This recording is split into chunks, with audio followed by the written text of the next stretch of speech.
All right, so we're here. We are doing season 1, episode 3 of our podcast. We have Albert Hernandez here, our fearless team leader. Welcome to our podcast. Thank you for having me. Yeah, perfect. So it's been a little while. We want to do a quick market update. We want a little take on how we think the market's going. So, Jason, how's the market? The market is hot right now, so definitely I just did an update for Highland Park, and it's absolutely a seller's market. Properties aren't staying on the market too long, literally putting up their first open house and being sold within that first week. And it looks like they're going about 7% above asking. So price point there is like around a million. So they're getting at least like maybe 50 to 70K Yeah, above yeah, list. yeah, Yeah. yeah, Yeah. definitely, yeah. What have you been seeing, Albert? Same thing. A lot of inventory, if it's priced right, is moving quickly. Highland Park's always been a hot market, and everything moves real quick up there. Yeah, I think with the interest rates popping up the last week, it's gotten a little bit more interesting. I know in my area, La Crescenta, there was basically a gut job listed 900, closed for 1.2. But down in Downey here, my last two, I think we went 5K over. One was in San Gabriel, one was here in Downey. Okay. And that's basically what it went under contract for. Last one in Hacienda Heights went for 40K over, which I don't think was that bad for that market. It was a big lot, big house, 5 bedroom, over 12,000 square foot lot. So I think the high interest rates are equalizing a little bit. Yeah. What do you guys think? Yeah, I Yeah. think so. What do you do to prepare your clients for that situation as far as like they're gonna have to be submitting over asking like 40 grand? Like your clients, are they already prepared knowing like this is what the market is, or do you have to kind of So one of them, we just had to kind of grind through the market. We had to put in offers. They had to kind of see offers come back, what those counters look like, and I just kind of give them examples for the other ones. I show them comps, but with some clients, there's still that mental block of they feel like they're overpaying when they're going over the asking price, and right? and there's like this psychology behind it. You try to show them comps. I think I've gotten better at kind of prepping the stage that I've written this many offers this year. This many have gone under, which is not very many. Everything is else you need to prepare to go for at or above asking. Yeah. So yeah, What yeah, do you Yeah. say? Yeah. So for me, I always prep my clients and I let them know what the average days on the market are, and for that specific area, what the sales price is compared to the list price. And it's usually going to be about 5 or 7% more. hmm So I always tell them that the homes are priced about 30 to 40,000 undervalue, just to drive traffic there. right, That us as listing agents, that's what we do. We want to drive traffic to get the best client for our seller. So when we're already seeing homes, I'm already telling them this house is probably listed about 30 to 40,000 below, or it's about 20,000 below. yeah, And yeah, some people, the psychology is there. They don't want to pay list or above they list. feel like they're like getting ripped Right. off. Yeah. Yeah. But once we get one or two counters, or we lose that opportunity, then they change their mentality as well. Like they understand where the market is at. Yeah, so I try to break it down with comps and try to crunch it with the price per square foot. Is that something you do? It depends. Some areas, if there's some areas are there might not be comps for that, Mm-hmm. or the comps may be a little older and the market is just moving faster, and appraisers are adjusting for the market. Right. So sometimes the comps don't really matter depending on that area that you're Sure, in. sure, yeah. Just trying to find the best Yeah, approach to put right. things in perspective Yeah, and prepare them. Yeah. one of the reasons I don't like showing comps to my clients is because if the house next door sold for $100,000 less, they're gonna try to go based on that price. Right. But is that house a comp or not? Right. Right. So I have to explain to them, what a comp is, what the appraiser is looking at. So some clients are adaptive to that and they can adjust to that and understand the numbers, Right. and some don't. So Yeah. it's just you just got to be the professional up front and let them know Yeah. what the market is. Yeah. The client I got into escrow recently, it was 1,050,000. We got our offer accepted at 1,090,000, and she just can't get over that 40K difference. Even Right. the appraisal came in at 1.125. So that's Okay. already Right. we're trying to like say, hey, you actually got a great deal on this with Yeah. 35K instant equity, but Mm-hmm. she just can't get it out of her mind that she overpaid by 40,000. Right. And we've written like probably 20 offers this Okay. year since January, And the last house that they fell in love with, asking was 1,110,000, offer 1.2, and it closed at 1.3. So I keep reminding them, I was like, this is the market, Right. 200,000 over is not unheard of for over asking, and we got this huge house in Hacienda Heights for 40. So really trying to set the psychological expectation in that process and try to set them up for success the best Yeah, we can. and I get it. Everybody wants a deal. Nobody wants to pay Right. list price or over list price. But one thing that I've always told my clients is list price is not necessarily what the market value is for that property or what Yeah, it's worth. Right. that's a good point. Yeah. So we gotta educate them and let them know our psychology of what we do when we price a home Yeah. and why we price it lower as Yeah. well. I mean, I find trying to emphasize that a little Yeah. bit more, and wrote a lot of offers for a lot of clients this year. So getting the process to prepare them for success better and better. Yeah. Yeah. Okay. Yeah. Um, What does the conversation look like with your sellers when you're listing the properties, at that price point where it's not at market value? Like, how do you explain to them like it's going to drive traffic? Because a lot of times sellers will have a price point in mind, right? Correct. Like, this is how much my house is worth. Why are you going to list it at this price? Like, what does that look like? So that conversation, the seller's always gonna have a price higher than maybe what the house is worth. And my job is to get them as close as possible to that number. So if the house is worth 500,000 and I list it at 500,000, I may get one or two buyers. But if we put the right marketing behind it and target the clients that we want to buy this house and price it at 475, 480, it's gonna drive a lot more traffic there. And at that point, we're gonna be able to generate multiple offers and have that seller pick the right buyer for that house. mm-hmm. It's easier to negotiate higher with multiple offers than with just one or Yeah. two offers. Yeah, that makes a lot of So sense. they need to see the bigger picture. And I always tell them, I understand you want to sell it for 500,000, but if we're gonna get close to that 500,000, we need to price it at this number. Yeah. And it's usually gonna be lower. Yeah, that makes sense. I saw an Yeah. extreme example of this, the mansion in Diamond In Bar. Diamond Bar, oh, yeah. So it was because one of my clients sent it to me and said, "Is it really 1 million?" And the first thing in the MLS notes is the price is right. And then you look at the price history, they try to sell it for 10, 8, 8.5, 7, 7.5.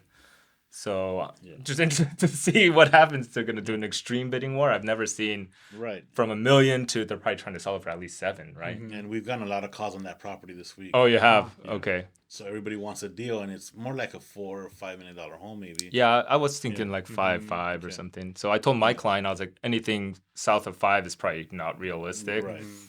Ultimately, it's your choice what I write it up as, but Right. I'm just gonna let you know anything under 5 is probably not realistic. So Be good to shoot the shot, though, Yeah, right? yeah. yeah, I just kind of want to go check it out too. I've never Yeah. been up there before, Yeah. so yeah. Yeah, we were talking about pulling our money together and putting in a bid for it, and For our new office. There you go. Yeah. Yeah, perfect. And we need Yeah, a yeah, Diamond that's Bar it. location. Hey, Yeah. we'd Yeah. come to the office a lot Yeah, more. there we go. Yeah.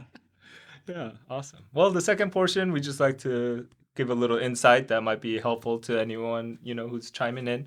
One thing I've been running into a lot recently is unpermitted parts of the house. So people will like finish the basement, they'll finish parts of the house. It's not permitted.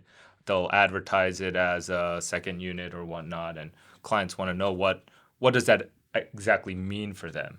So first thing I tell them, if it hasn't been flagged by the city, you are under no immediate obligation, or because Right. you're not getting fined to put it up to code.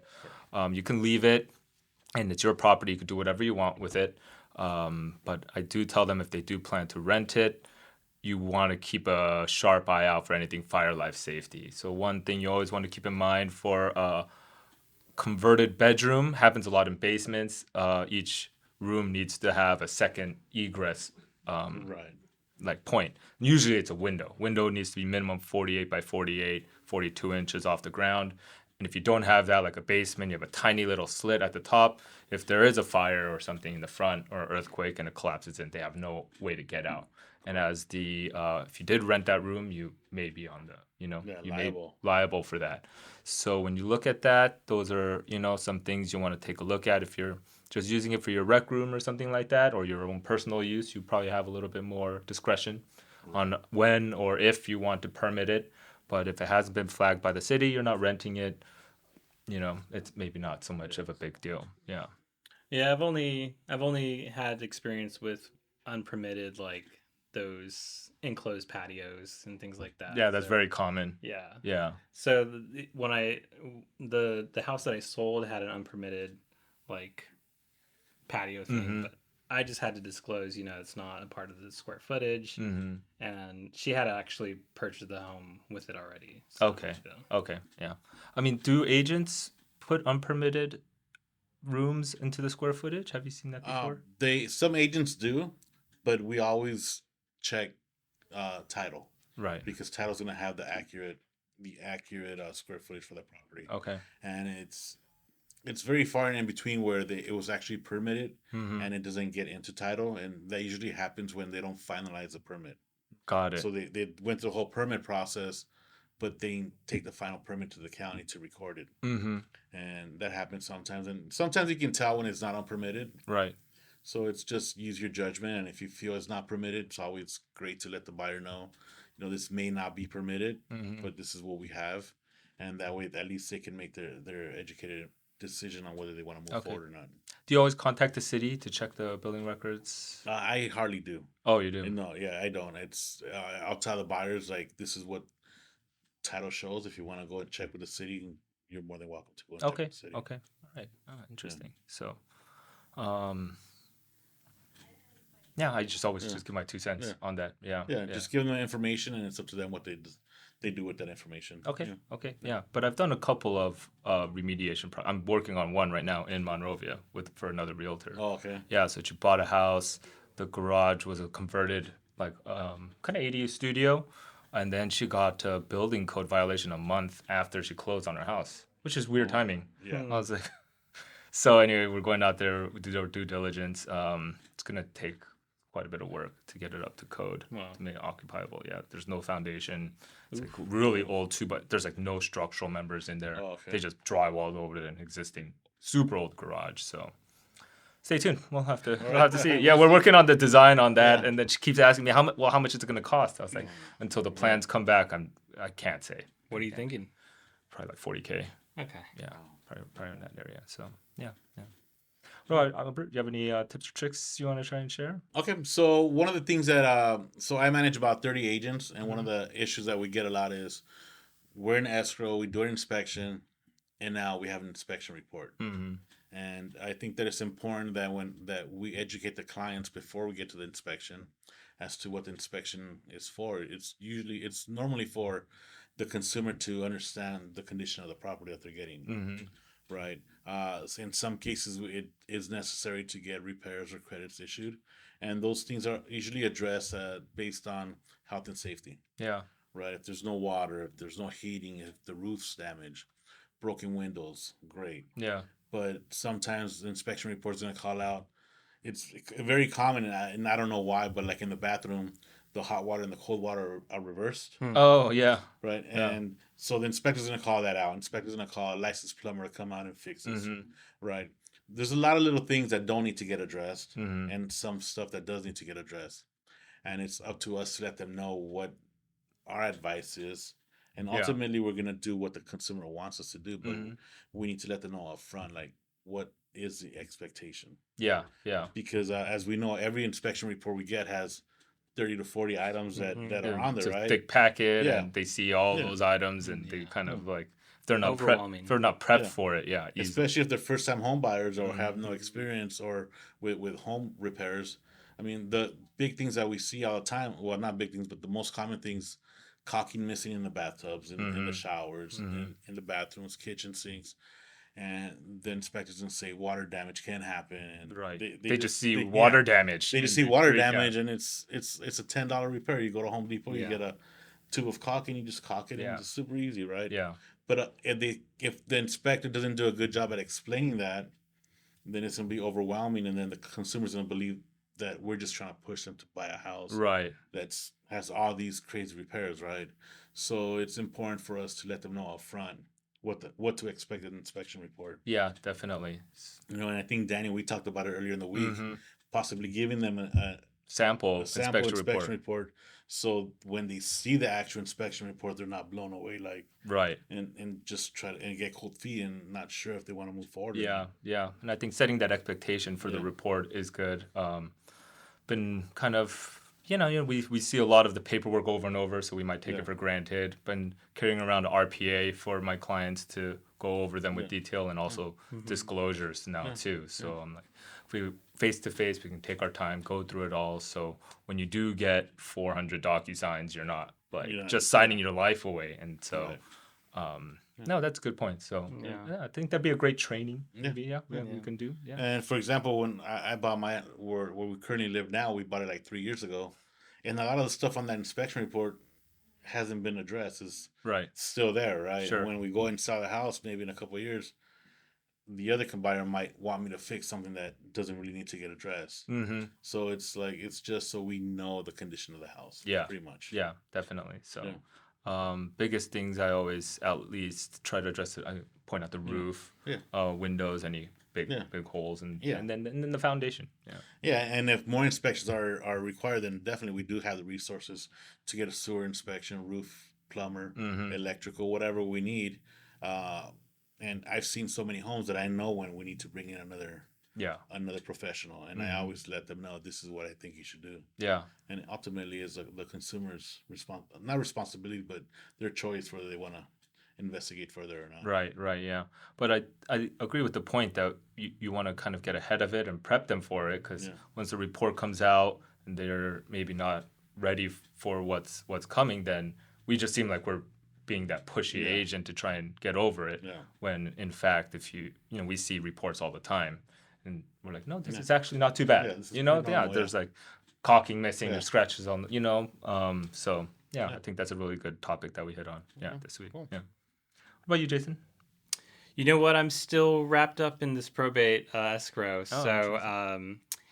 I had to give the agent a call and see what's up, because I thought it was something to do with like the family, like maybe they weren't like meeting on the same page, some like discrepancies of like who gets what. But actually, that's not the case. So what's happening is that they're waiting for the appraiser, the probate appraiser, and so they're kind of just work at their own terms too. Like they just take their time with it. Yeah. So we're just waiting for them. The listing agent's already asked them to kind of hurry it up, but they're like, no, this things take time. Yeah, So you're gonna have to wait. You want it done right, And it's interesting too, because that appraisal has to be taken in consideration at the time of death of that person. Oh, interesting. Yeah. So it interesting. I doesn't didn't know really that. affect whatever, like it was a VA, so it doesn't affect our appraisal at all. Also, it's a secondary appraisal. Mm-hmm. Yeah. Yeah, I think it affects the trust, right? Something to do with the trust, I believe, Something. or their estate. Mm-hmm. The estate, and then all the fees and whatever gets divided and all that stuff. Oh, interesting. Yeah, I've never gone through a full probate. That's cool. So that's It's a good learning experience for sure. is. Yeah, definitely. Yeah. And I think that's a good I think that's a good idea. That what I do with my clients is to avoid probate. Anytime that we buy a home, that I sell a house, I always suggest to my clients that they should consult with a trust attorney and create a trust, because going through probate is very expensive, and it can take money, lose a lot of money. A lot of money is going to get spent with realtor fees, court fees that their family can use when they do pass away. So you're saying instead of a probate sale, do a trust sale? Right, but the only way to do a trust sale is to have a trust in place. Got it. Okay. Right, so this person probably passed away without a trust, Right. probably a will. Mm-hmm. So now it's got to go to the courts to decide who gets what. Yeah. Got it. And an attorney can get up to 1% of like the total. This is insane. Wow. Yeah. That's a I'm not shocked. Attorney fees are expensive. Yeah, well. Yeah. Yeah, so the attorney fees, court fees, realtor fees, and there's a lot of fees that add up. It can easily add up to like 20, 30,000 depending on the Got purchase it. price. So I have a question. I have a client, and they were asking me about their grandparents take care of this small house in LA. On title, it was his parents on it, and they passed away in the 80s, and it's very unclear who owns the house. So if they wanted to avoid probate and take that to trust, So since the owners, I'm not an attorney. So Sure. I'm not Okay. legal Yeah. advice. Yeah. Just But, yeah, yeah, spitballing yeah. here. Yeah. But if the owners have already passed away, it is my understanding the only way it can get passed to somebody else is gonna have to be through probate. So they're gonna have to go through Right, that. because if those parents had multiple children, they all have to decide who gets what or what their portion is, Mhm. and now there's maybe grandchildren involved, and Yeah. anybody can put a claim to a property.